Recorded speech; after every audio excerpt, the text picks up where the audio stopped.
you uncork that bottle and pour that sparkling wine, just take the time to toast those bubbles. Renee Sforazza breaks down the methods of making sparkling wines. Did you know that champagne was originally a mistake? The sparkling wine that has driven a culture around the world, and even right here in Ontario, where I'm drinking premier sparkling wine at Hinterland Winery. Look how absolutely amazing this is. Can you tell me what makes Hinterland so special? When you make sparkling wine, you need the grapes to be a little less sweet at time of harvest and then have a little bit more acidity. And for some reason, no matter what the summer we get in Ontario, these grapes are perfect for sparkling wine.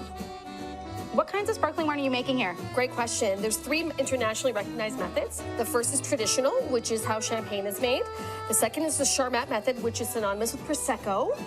And the third is the least known ancestral method, the oldest method, and it makes like a lower alcohol, off-dry, effervescent bubbly. So today we're disgorging the 2019 Blanc de Blanc. Okay. And so we're loading this machine, which is filled with glycol and water, and it's chilled down to minus 23. And it rotates. And so as we're rotating around, the neck is freezing. I'm not sure you can see that. Yeah, with the yeast right there from the process. So the yeast that we've put to the cap is now encapsulated in that. And so if we were just to open it, it would just be a cloudy wine. So we have to get it out. So we're going to put it on this machine here. This is called the disgorging machine. And so we're just going to slide it in like this and pop. And so when the cap comes out, it shoots out the yeast that's encapsulated in that yeast. Amazing. And then it goes to the next station. This just takes a little bit of wine out to make room for the dosage. Now, the dosage is super important.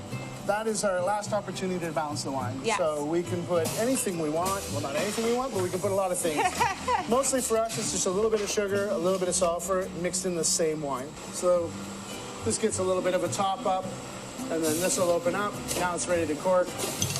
That gives you the cork. And that machine there gives you the wire hood.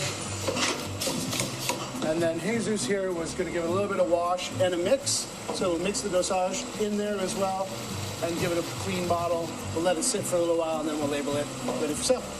Part of the traditional method sparkling wine making process is all about resting. So whether it's 24 or 36 months, this is where the bottles come to rest before they are disgorged, corked, and ready to be drunk. Here we are, the second method. So the first was the traditional, where they were bottle fermented, and now we are tank fermenting. This is the white cap, right? Correct. So this is made with Riesling and Vidal. The Riesling's really for the aromatics and the Vidal's for the richness. And I love this. This is a wonderful Charmat method style. It's the same style as Prosecco. And you also really have the difference between in-bottle fermentation and in tank fermentation. It also cuts down the time, so this is a fun wine to drink right away. It's excellent value, too. It's really good. This is so delicious. Cheers.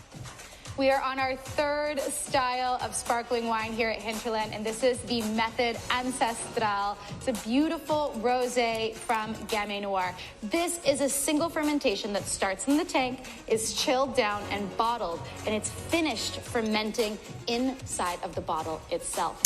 This makes for a lower alcohol sparkling wine that has just a delightful finish overall. And to be honest, this is one of my favorite sparklings to enjoy on a weeknight. Cheers.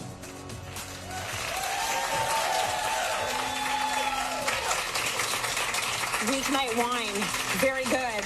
I've been to Hinterland, went with the family, absolutely loved it. The amount of space they have to hang out and play in the wine, unmatched. It is so good. So it's great. It is beautiful, and it's the best mistake ever made, sparkling wine. Now that we understand a little bit more about the process, okay, so now we're going to move down to the main course. The main event. So for a ham, I am going with the Hinterland Rosé Traditional Method 2019. Nice. Give this a try first, and then I'm going to get you to have a bite. We're going to do a taste and a smell first. This is a blend of Pinot Noir and Pinot Gris, done in traditional method, second fermentation in the bottle, lots of berry notes and brioche-ness. Yes. And it's aged on lees for 30 months. Okay. Which is really quite cool. On lees, are you going to give us I'm going to tell you that, but I want you to take a taste of this while I tell you. So lees is really cool. Basically, alcohol is made with sugar plus yeast equals alcohol. That's good. Once the alcohol gets high, the yeast dies off and automatically becomes lees. Think of lees like adding character to wine, just like our own hair. Yeah. It's dead the moment it grows out of our head, but we quaff it and color it and cut it to give ourselves character,